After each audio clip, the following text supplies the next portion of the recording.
It's Radio 99.3 FM. Media Hi, Mothership. I'm Caroline. I grew up. Media Mothership. Designed to reveal the aporias of today for 1 hour of difference. What are you waiting for? Hop on the Media Mothership.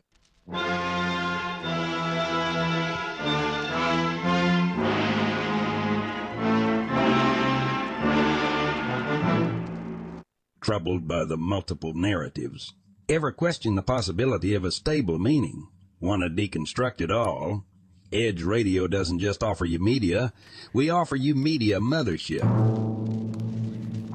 Media Mothership, designed to expose you to the simulacra of today for 1 hour of playful irony. What are you waiting for? Hop on the Media Mothership.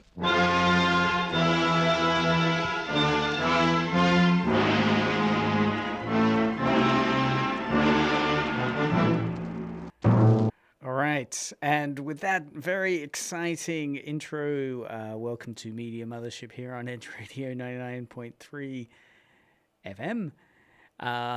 You're listening to Media Mothership, and that was a teaser on the deep dive we're continuing to do into the oldie time radio here, looking at how they best encapsulate methods of introducing radio and audio. So as always, I'm your host, Dr. Craig, and this week, just me this week. Poor Lord Taylor is going through a kind of mouth-altering, wisdom teeth extracting endeavor. So wishing you the best for a speedy recovery there, and looking forward to hearing what you sound like on air post wisdom teething removing.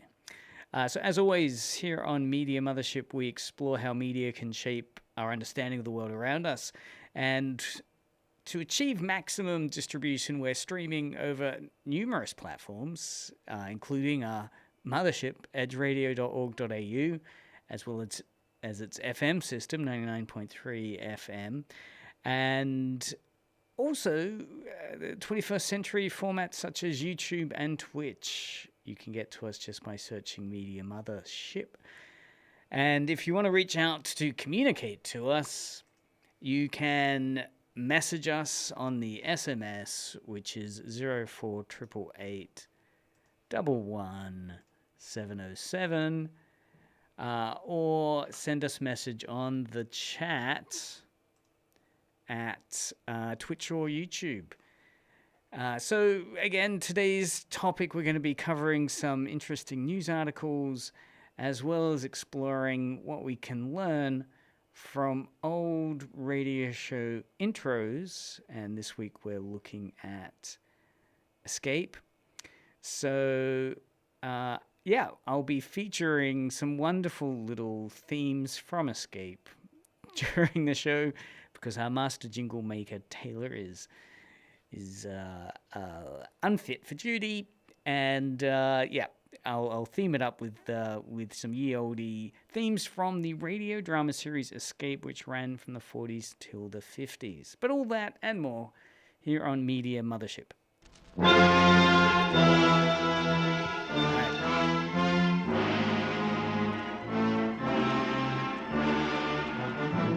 Wow, that was so loud. Yes, let's turn to news now and look at some of the exciting news which has hit recent Media Mothership radars.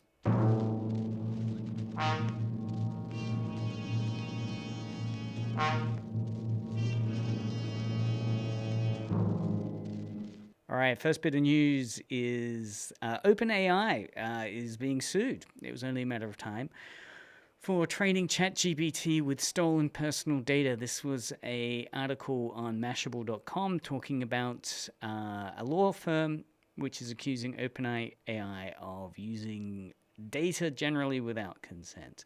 This is over in California, and it's an interesting case. I'll be wondering how there might be other lawsuits following it. But in California, a class action lawsuit against OpenAI for stealing in quote marks, personal data to train ChatGPT. An idea we've been covering on Media Mothership for a while now. We've looked at people concerned from areas such as fan fiction to photography as to how their work has been clearly used to train these chatbots. Gettysburg Images, the telltale there was that some of that Gettysburg branding began to appear on some images that one of the image creation chatbots was making, as well as the very deep dive insider knowledge you need of the Omegaverse that led a fan fiction writer to conclude that that knowledge could only come about if the chatbot had been trained within this particular fanfic archive of material.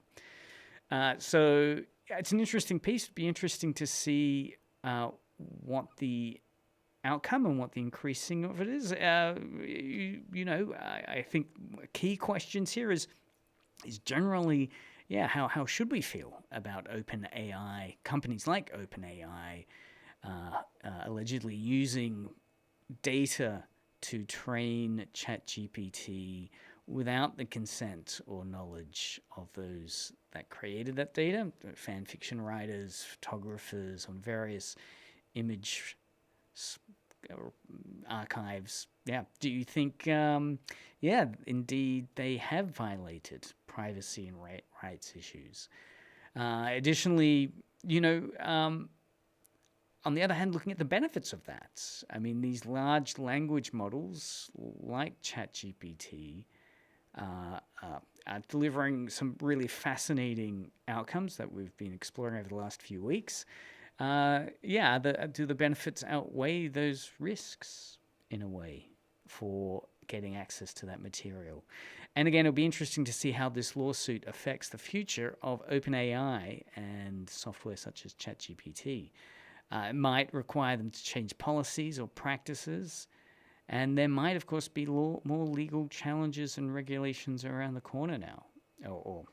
So it'd be interesting to see. So again, that's OpenAI being sued for training ChatGPT with stolen personal data. Stolen in quote marks, of course.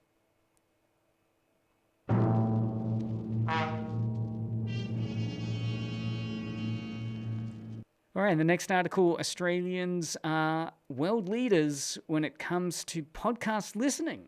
This is an article being reported around various agencies. This one's from Sydney Morning Herald.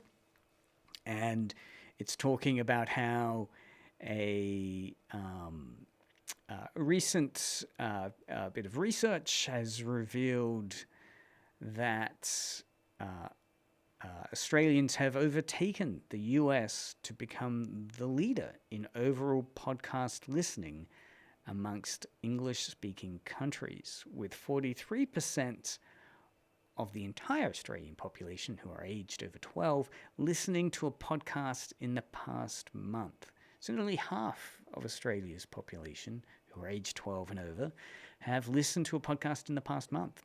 And again, that has located, as well as some other data, Australia as the leader in overall podcast listening. Articles picking up some of this research by talking about how why this might be the case, why Australia might be the kind of ground zero for internet or podcasting popularity. So it's interesting to see if you yourself, listener, I mean, I guess you might be one of the growing trend of Australian digital audio listeners. It's interesting to consider how this rise in podcast listening, specifically in Australia, has impacted traditional radio such as Edge Radio, diversifying, transmediaizing its content across multiple platforms beyond just the FM signal, but also digital and podcasting. So it's interesting to see how people might tune into radio stations or listening behavior, which seems to have shifted now towards specifically digital platforms.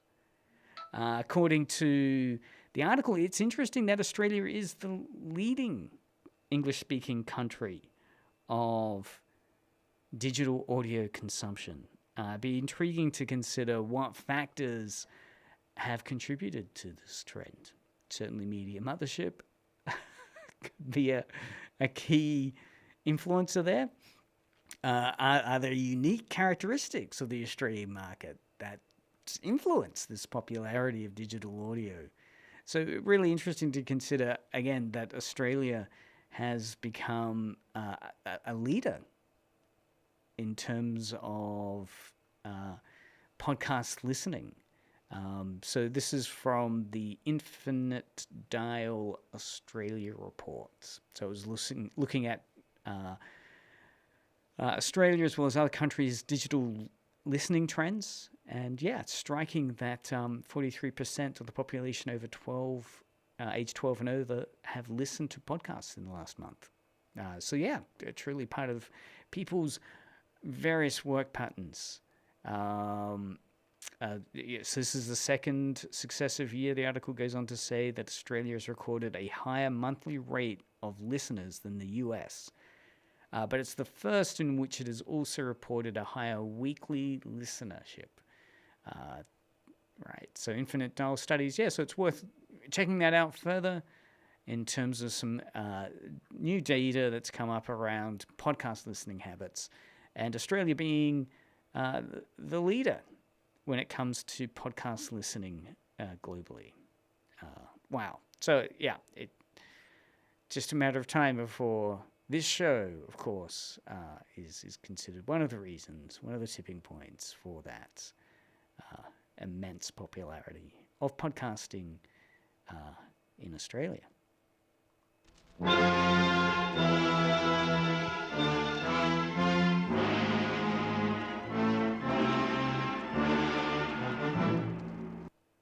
Wow, I don't know if these jingles are an improvement from Taylor's or not, but again, they're part of the 1940s escape canon of musical interludes that we're trying out here on today's Media Mothership. Next bit of news is from Creative Blog, and it's headlined, "Dear Netflix, please add a hygiene warning to your Extraction 2 ads."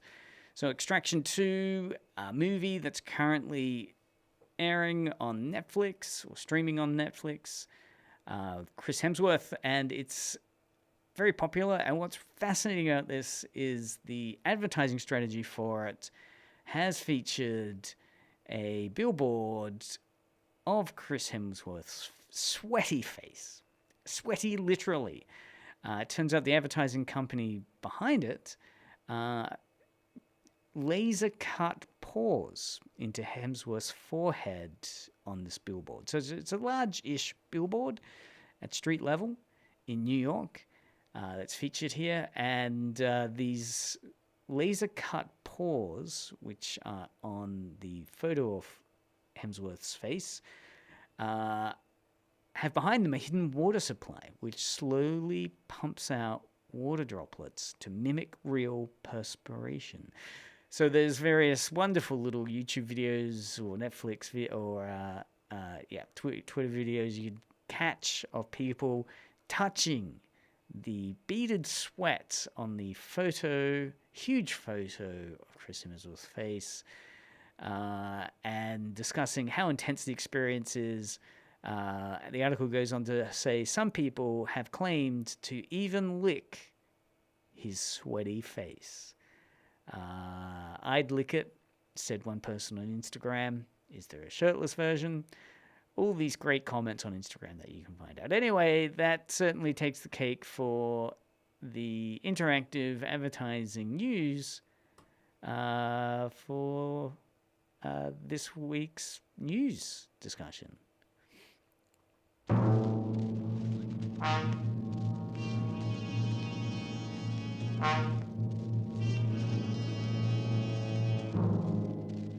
All right, next article from ABC News. ChatGPT writes for South Gippsland newspaper Sentinel Times. And the MEAA has raised some ethical concerns. This is a fun article talking about how the regional Victorian newspaper editor has just come out and said, yeah, of course, he's using ChatGPT to help pump out some content when they're under the pressure to get some articles done. And again, the articles that we're talking about here are pretty, low level. One of the articles that Sentinel Times editor Michael Giles admitted to using, or just came out and said, I'm using it, was the top 10 list of Australian travel locations for the newspaper's brief section. Interestingly, the article goes on to point out that, it's refreshing. The Media Arts and Entertainment Alliance, MEAA, has commended, in fact, Mr. Giles for at least being open and transparent about using ChatGPT in print, given how probably it's been using recklessly, I imagine, through many, many industries. So the MEAA media president, Karen Percy's quoted as saying, we're not saying no to AI because we understand that it can be helpful, but there just needs to be rules and regulations about it. So again, it's flagging some of those concerns we've raised in the past in terms of, there's the case of the lawyer in the US who, in the deposition or whatever it is, the law papers he submitted at the end of the court case to the judge had various references that he'd just gotten ChatGPT to produce, and ChatGPT or whatever it was that he was using had hallucinated them, what's referred to as hallucinating them, where it just made them up. Just totally made up all those references, and the judge said, hey, these references don't exist. We couldn't find them. Where are they? At which point the lawyer admitted to using a chatbot to write it. So here we at least have, the editor, saying he uses it, and the nature of the articles are not hard-hitting, investigative journalism. They're your top 10 articles. But, look, I mean, as the case of the lawyer in the US shows us, these chatbots will hallucinate. They are not peer-referenced, elaborately transparent answers, and they're meant to be just conversation, discourse replicants. So it'd be interesting. Again, context being important. So here we have an article where the MEAA have been, realistic about what's happening and commended the editor for at least being transparent about the use of it. As we are too here on Media Mothership, of course.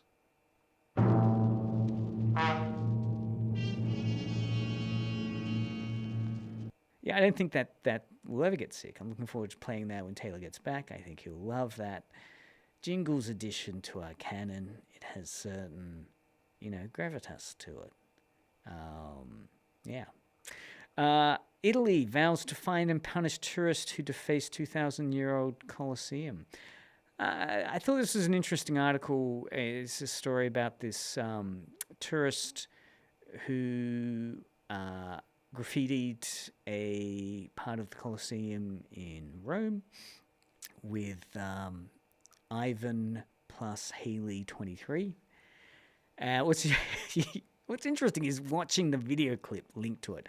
So, of course, it's a busy daylight tourist space, and the guy's just got his keys out, graffitiing this ancient, 2,000-year-old Flavian amphitheater.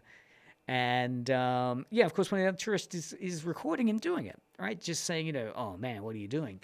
and that Instagram, that video feed has then gone viral and, triggered this attempt by Italy to find and punish this tourist.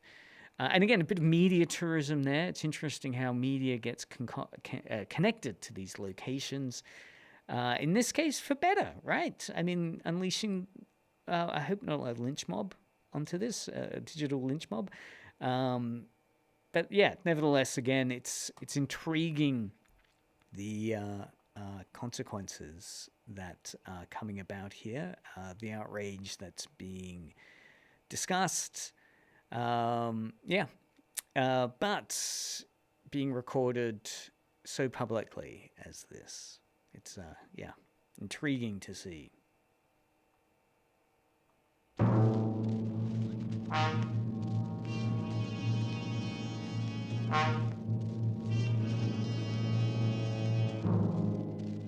Roller Coaster Tycoon map will take 100 million years to finish. Roller Coaster Tycoon 2, I never played it. It's one of these kind of city builder games. In this case, it's a roller coaster builder game where you're building a theme park. And it's a fantastic little video that's here. I'll set it up by playing the start of it. Basically what it is it's a gamer who has been crunching the numbers of this video game where you build a theme park to try and create the most impossible to play version of this game, right? So basically you kind of build your own roller coaster, and you got to get a kind of entrance to your theme park. You got to get a ticket gate, and then you might want to set up other attractions like a carousel or other spots, and then you got the roller coaster, and you want it to be viable.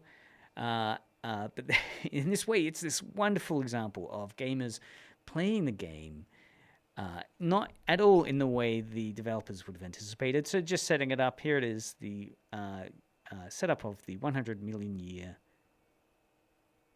theme park ride game. Hello everyone and welcome to another video. This scenario consists of a few rides in a small abandoned mine and has a trivially easy goal of getting 1000 park value and paying back your loan of just 1000 bucks. However, while it may seem easy, this scenario will take you over 100 million years to complete. Even if you started all the way back when the big meteorite killed off all the dinosaurs, you would only be about 2/3 of the way to the goal right now. How is this possible? Just like in the 55,000 year scenario from last week, you start out with a debt of a little over 214 million euros. So he goes on to explain what he's setting up there in terms of, you're starting with this budget. Hello everyone and welcome. Thank you, Marcel. So this is Marcel Voss. So basically, you've got you're the owner, the make-believe owner of this roller coaster, and you're trying to become a tycoon, right? You've taken out a debt, and then you're trying to make it viable. But the skills here are to basically break the game, to have it so that it can't be finished. And it's absolute genius in terms of, the type of structure which he built, the way in which it's impossible to have, the patrons which are coming through the park ride the roller coaster. If they ride it, it takes 100 years for them to, in the kind of game time, if you don't speed it up, to get back to their destination, to get out of it. It's a fascinating deep dive, and there are always these cases of these old games. There was one I remember of, like Civilization 2 game, this kind of a strategy game where you're playing one of the countries from kind of caveman time through to space age. And this guy had been playing it for like 15 years, stuck in this nuclear wasteland kind of thing the game had evolved in, and couldn't break beyond that to win the game. And he put the game save up. And then, the community came around it to see, can they finish this game? Can they finish this 15-plus-year-old game of Civilization 2 or 3? In this case, the Roller Coaster Tycoon map, which this guy's created, that will take an estimated 100 million years to finish. Yeah, that is to try and pay it off, to try and actually win the game. By the metrics of the amount of roller coaster there. Again, it's worth looking at. This is from Kotaku. This Roller Coaster Tycoon map will take you 100 million years to finish. Bizarre. And it's fascinating to think of this. I wonder if anyone here's ever played Roller Coaster Tycoon 2 or any similar theme park simulation game. There's got to be some memorable experiences there. I know in The Sims, there are all these bizarre aspects to The Sims that you can create to inflict sadistic aspects onto the poor Sim people. I wonder what motivates a creator to make a scenario such as this, an impossibly long challenge. Do you admire this dedication and creativity, or do you question it? I wonder how I would approach this attempt to complete the scenario. It's interesting looking underneath the comments, because there are people commenting trying to figure out a strategy or a trick that might allow them to actually play the game to finish it. So yeah, it is interesting. It does set up a puzzle for some to try and to actually play and win the game. So yeah, it's intriguing looking. Yeah, people saying, it looks like there's 3 rides. Maybe if you do that, and other people commenting behind it. So yeah, a bit of a puzzle there to see if you can actually not take 100 million years to finish Roller Coaster Tycoon map that this gamer created. If only those could be used for good instead of evil, maybe. Not that it's evil.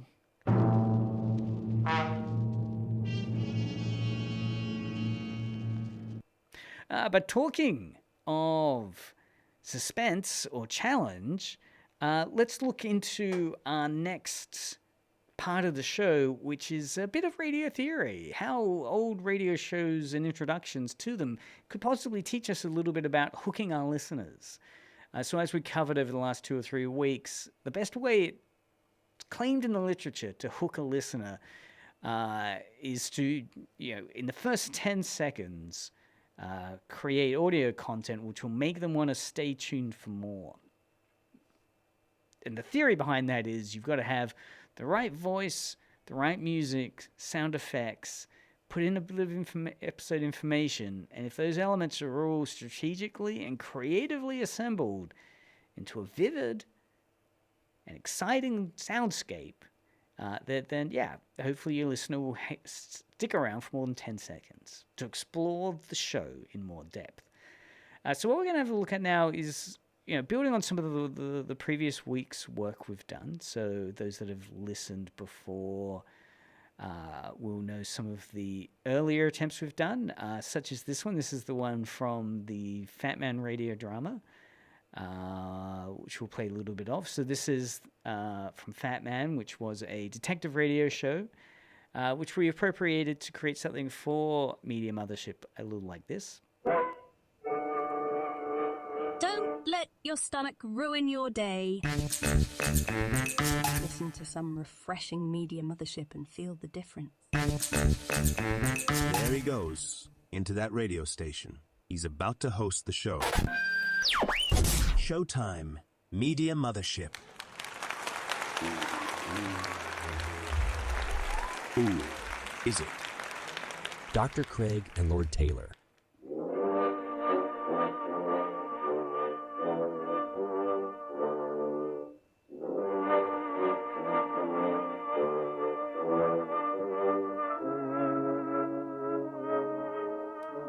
To most people, a radio show is a collection of sounds and words.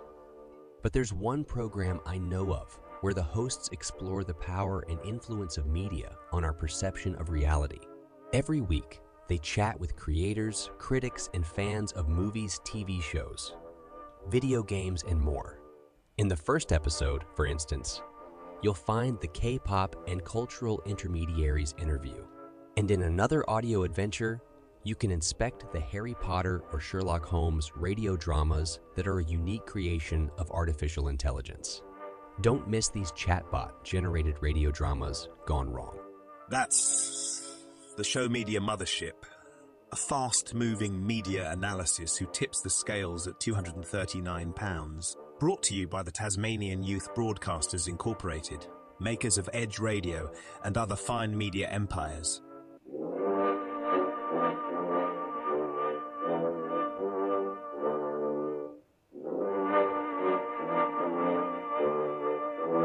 When you overeat or eat too fast, you're looking for trouble with your digestion. That's no time to let your stomach ruin your day. Instead, try a better way, a gentle way. Listen to refreshing Media Mothership. Yes, when you're bothered by heartburn, nervous indigestion, or other common digestive disturbances, Media Mothership promptly helps to calm and quiet the upset. It settles and sweetens it. You feel the difference.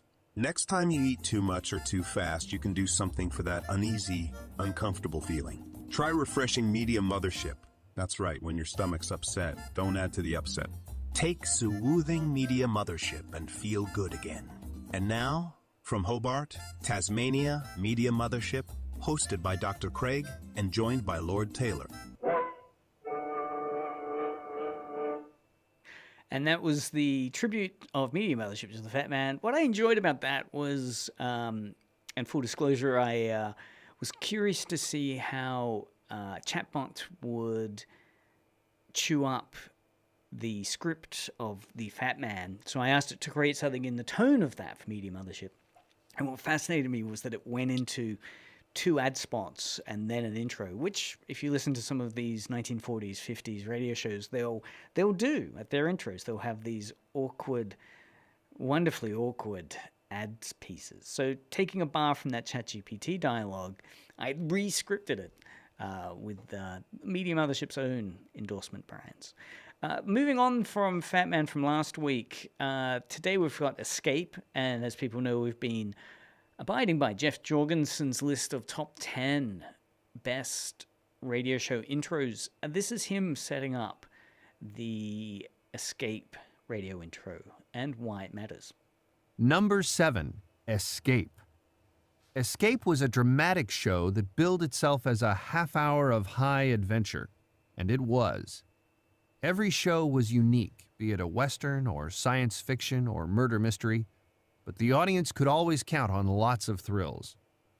The intro, narrated by the great William Conrad, followed by music from Mussorgsky's Night on Bald Mountain, certainly set the stage for that expectation. Tired of the everyday grind? Ever dream of a life of romantic adventure? Want to get away from it all? We offer you Escape. Escape, designed to free you from the 4 walls of today for a half hour of high adventure.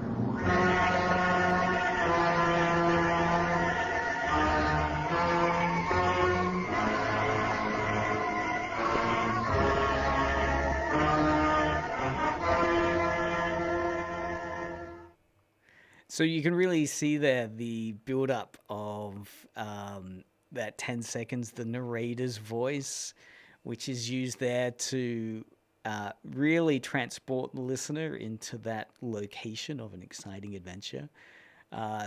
As we heard there, the Escape series is separate kind of stories for each episode. You've got some famous authors stories that are there, Robert Louis Stevenson, Arthur Conan Doyle, as well as new radio pieces of mystery and science fiction and adventure, a little bit like Black Mirror and current shows like that. It takes a kind of idea and then it basically dials it up to 12, 15, and you escape into it. And yeah, it's quite a intense plot that it sets up. It really does in that first 30, 40 seconds. Set up a strong hook to try and create a kind of memorable character or issue or a moment with the kind of sound effect and vivid audio that's being used. And it also was wonderful at the end of that, they have the Night on Bald Mountain kind of piece at the end, just to double down on the high adventure radio drama vibe they're going for. So let's listen to a couple of other examples. What I want to do is just play the start of these classic Escape episodes, just to see how it's trying to create that sense of curiosity in the escapism that the next half hour episode will unfold. and the kind of, I guess the power of audio imagination they're setting up. So this first one is the Escape episode called Bushmaster, which is a great one if you're phobic of snakes. Definitely one to watch. In fact, I was listening to this last night, and it did make me think, maybe Snakes on a Plane got its idea from the Escape episode Bushmaster. Anyway, we'll play the start of that to see how they set this up.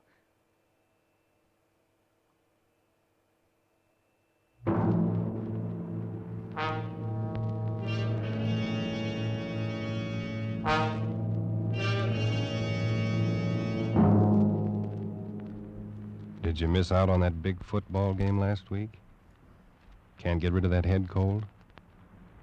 Want to get away from it all? CBS offers you Escape.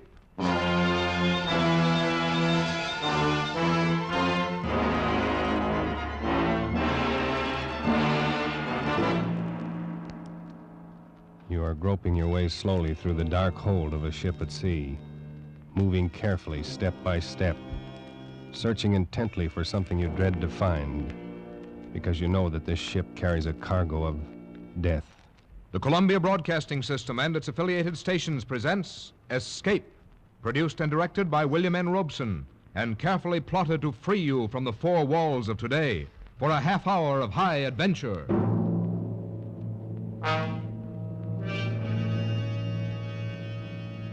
Tonight we escape to a harbor front in Venezuela, and a grim voyage that started there, as told by Martin Storm in his gripping story, A Shipment of Mute Fate.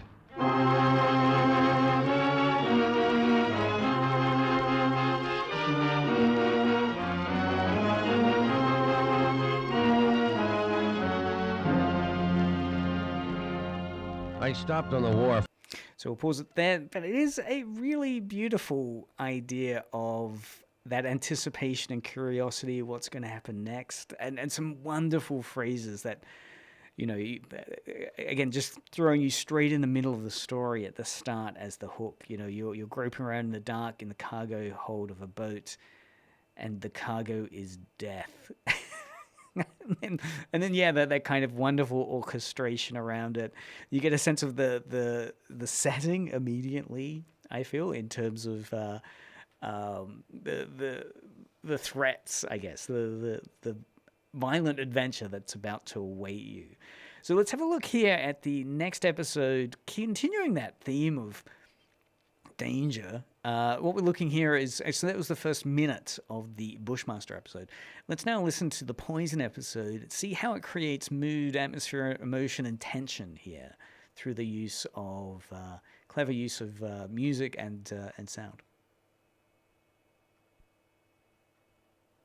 Tired of the everyday routine?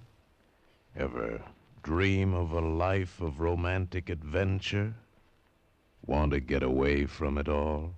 We offer you Escape. Escape, designed to free you from the four walls of today for a half hour of high adventure. Escape, brought to you by your Richfield gasoline dealer and the Richfield Oil Corporation of New York.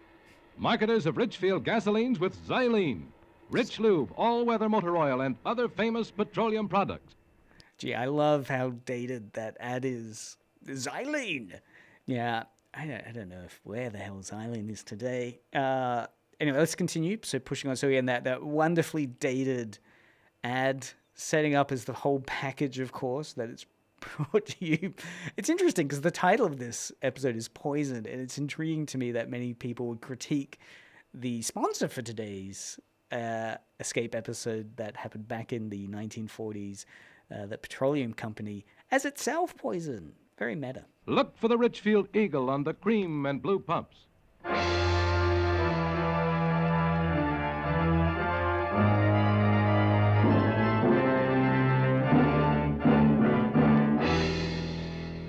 Tonight, we escape to India, and the story of a man trapped in his bed by a crate, the most deadly, poisonous snake in the world, as Roald Dahl tells it in his terrifying story, Poison.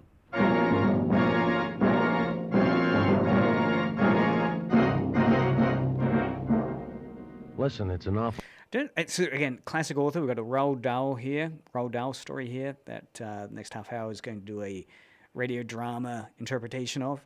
Wonderful scoring, that kind of blustery atmosphere of the electric organ, fantastic.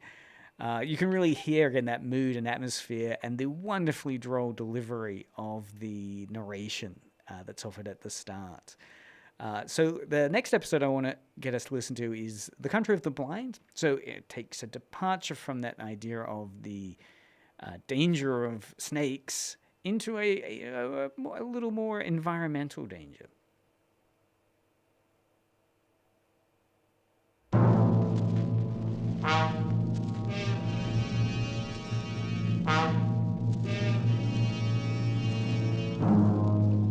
Are you burned up at the high price of turkeys? Can't get eggs for your pumpkin pie? Want to get away from it all? We offer you Escape.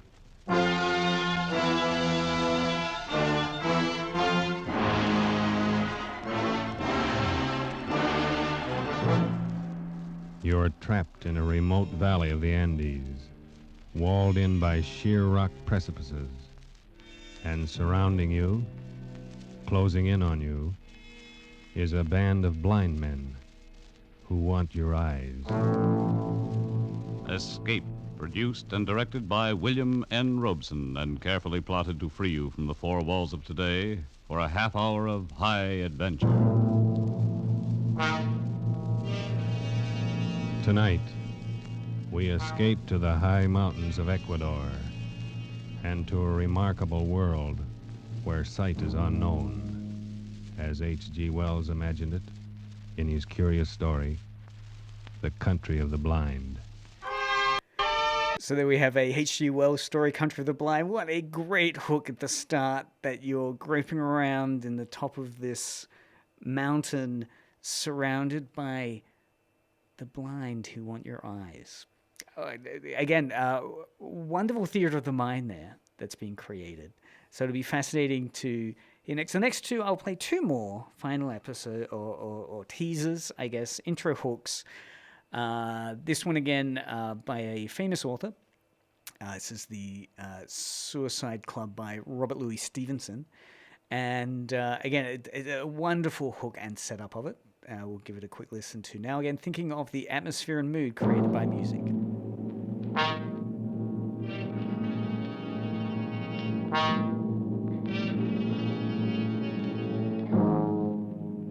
Started your Christmas shopping yet? Worried about where the money's coming from? Want to get away from it all? We offer you Escape.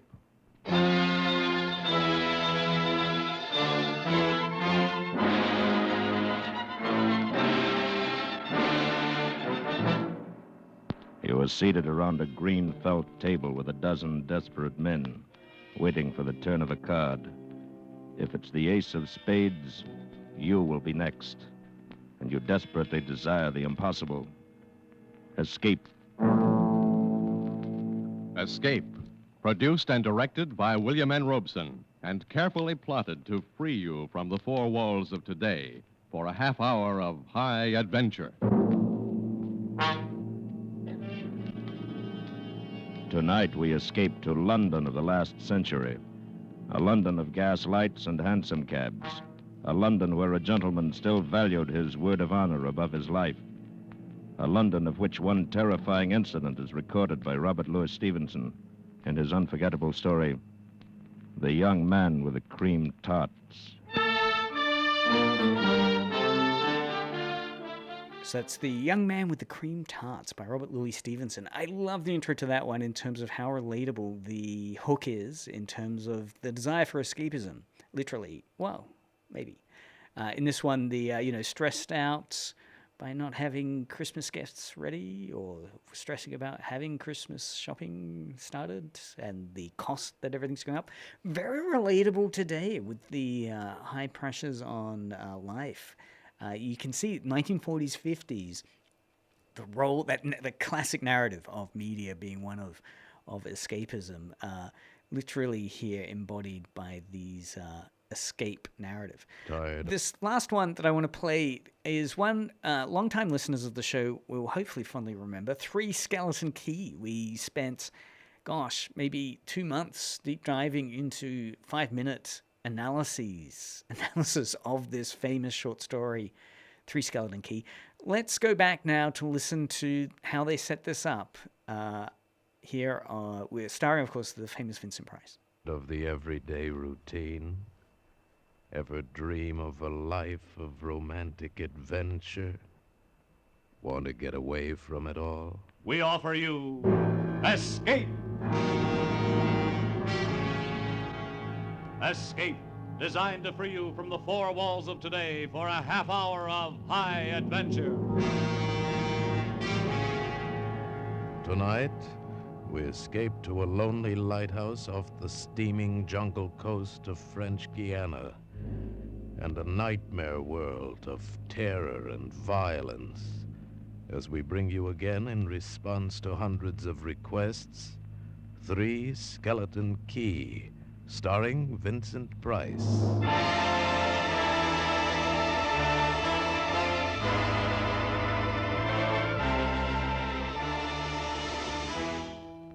Picture this place.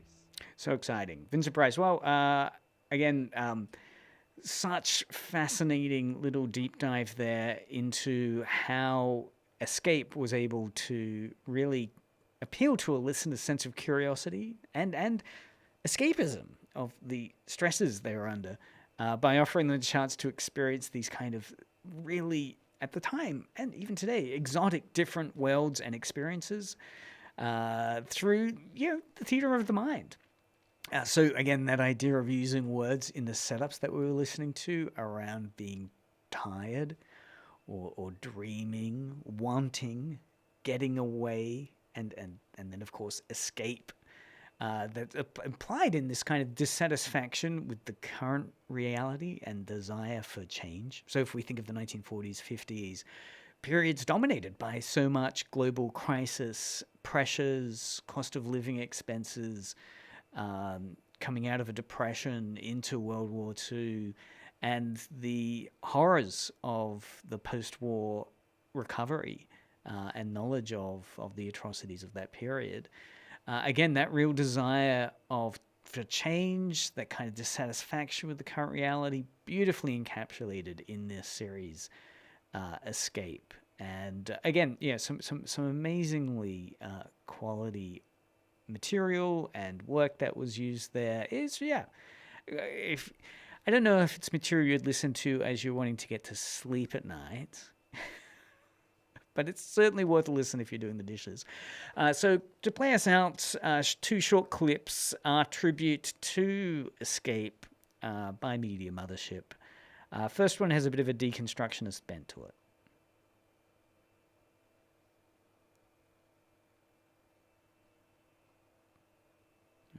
All right.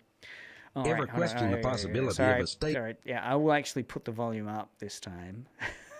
So as I said, the first one has a bit of a deconstructionist bent to it. Are you defined by the binary oppositions? Ever doubt a life of stable meaning? Want to trace it all? Edge Radio doesn't just offer you media. We offer you Media Mothership. Media Mothership, designed to reveal the aporias of today for 1 hour of difference. What are you waiting for? Hop on the Media Mothership.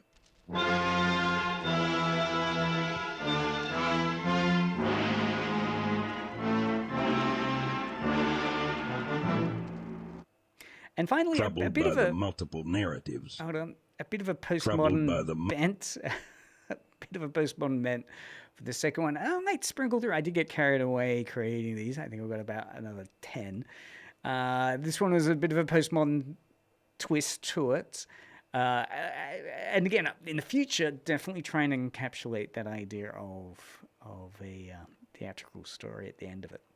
Troubled by the multiple narratives. Ever question the possibility of a stable meaning? Want to deconstruct it all? Edge Radio doesn't just offer you media. We offer you Media Mothership. Media Mothership, designed to expose you to the simulacra of today for 1 hour of playful irony. What are you waiting for? Hop on the Media Mothership.